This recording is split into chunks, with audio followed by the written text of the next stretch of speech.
Kubera cinema చూసారా? ఎంతమంది చూసారు? ఒక్కసారి నాకు ఈరోజు కుబేరా సినిమా ఎవరు చూసారు అన్నది కమెంట్ చేయండి.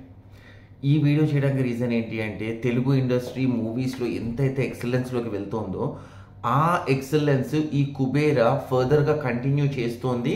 ఆ మూవీ రివ్యూ గురించి మాత్రమే నేను ఈరోజు మాట్లాడదామనేసి వచ్చాను.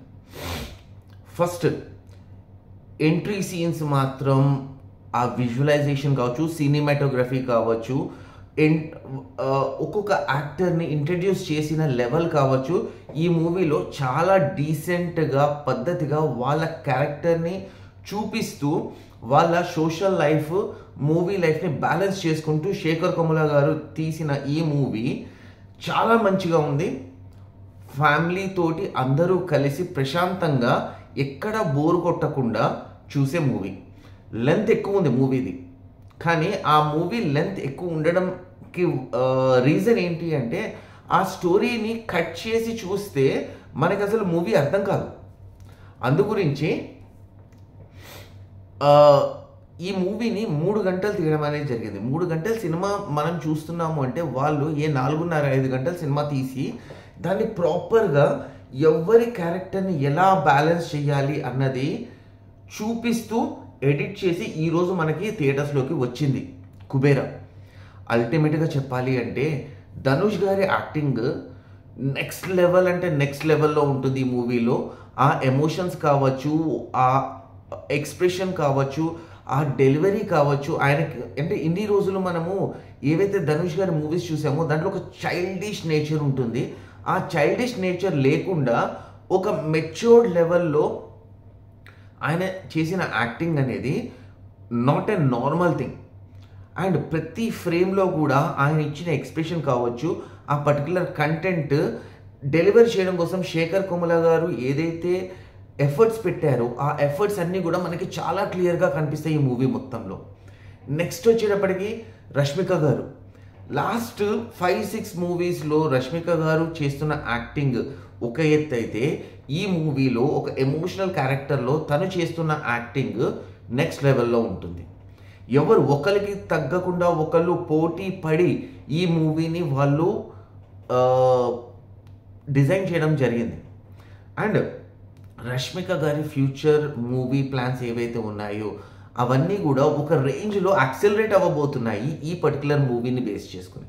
తన ఎమోషనల్ ఎక్స్ప్రెషన్స్ ఏవైతే ఇచ్చారో, ఇంత న్యాచురల్ ఎక్స్ప్రెషన్స్ని ఎక్కడి నుంచి తీసుకొచ్చి శేఖర్ కమ్ముల గారు తనతోటి అంటే ఎన్ని షాట్స్ పట్టింది, ఎన్ని టేక్స్ తీశారు, ఎంత టైం తీసుకున్నారు, ఈ వీళ్ళ బ్యాక్గ్రౌండ్ వర్క్ మనకి బిహైండ్ ద సీన్స్ ఏవైతే ఉంటాయో దాంట్లో ఇవన్నీ కనిపిస్తాయి.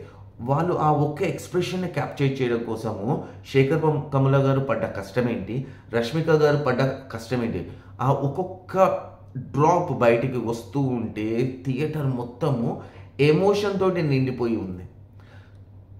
కామెడీ సిచ్యువేషన్కి తగ్గట్టుగా ఆ టైమింగ్ని మెయింటైన్ చేస్తూ ప్రాపర్గా చెత్త లేకుండా తీసిన కామెడీ.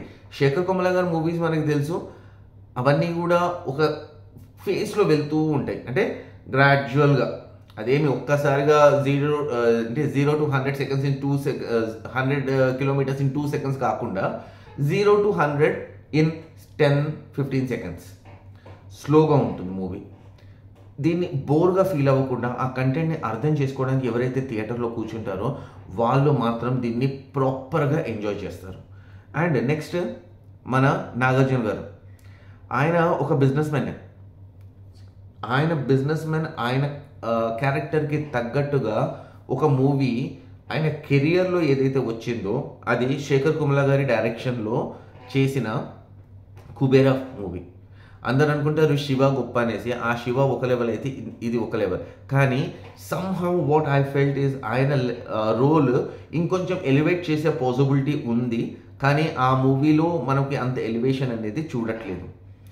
బట్ స్టిల్ యాక్టింగ్ పరంగా చూసుకుంటే the best what he has given till date ఏదైతే ఉందో కుబేరా మూవీలో ఆయన బెస్ట్ ఇచ్చారు. బెస్ట్ యాక్టింగ్ కాకపోయినా సరే ఆ మూవీ స్క్రిప్ట్కి సంబంధించి బెస్ట్గా తనైతే మాత్రం ఈ మూవీలో యాక్ట్ చేయడం అనేది అయితే జరిగింది.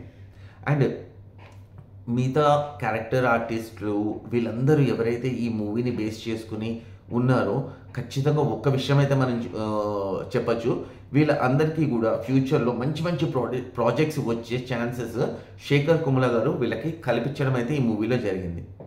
అండ్ అల్టిమేట్గా ప్రతి ఒక్క సినిమాకి ఒక క్లైమాక్స్ ఉంటుంది కదా, ఎక్స్పెక్ట్ చేయాల్సిన అవసరం ఏం లేదు, అది శేఖర్ కుమ్లా గారి మూవీ కాబట్టి ఇట్స్ అన్ ఓపెన్ ఎండ్.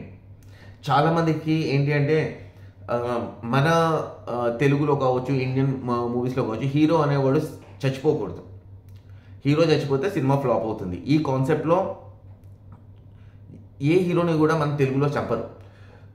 ఘర్షణలో కూడా తమిళ్ వర్షన్లో ఏమవుతుంది, చంపేస్తారు ఎవరిని, హీరోయిన్ని.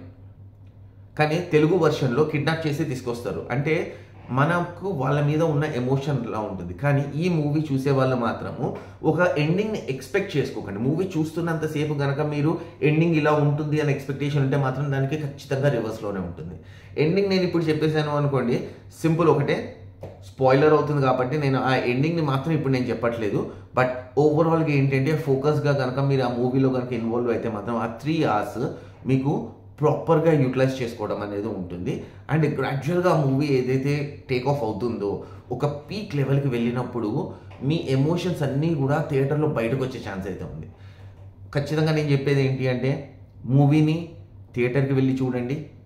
అండ్ ఒకవేళ ఎవరైతే మూవీ రూల్స్లో కనుక డౌన్లోడ్ చేసుకుని చూసుకుందాం అనుకుంటున్నారో వాళ్ళందరికీ ఒక బ్యాడ్ న్యూస్ ఏంటి అంటే, ఫస్టే చెప్పాను కదా నాగార్జున గారు బిజినెస్ మ్యాన్ అనేసి, మూవీ రూల్స్ వాళ్ళు ప్రజెంట్ ఈ మూవీని అయితే మాత్రం దాంట్లో పెట్టలేదు. మేబీ రేపు ఎల్లుండి ఒక 2-3 రోజుల తర్వాత పెడతారు. వన్స్ ద కలెక్షన్ స్టార్ట్ అయిపోయిన ఫినిష్ అయిపోయిన తర్వాత ఈ లోపల చూద్దాం అనుకున్న వాళ్ళు మాత్రము డైరెక్ట్గా థియేటర్కి వెళ్ళి అక్కడ కూర్చుని చూసుకోండి.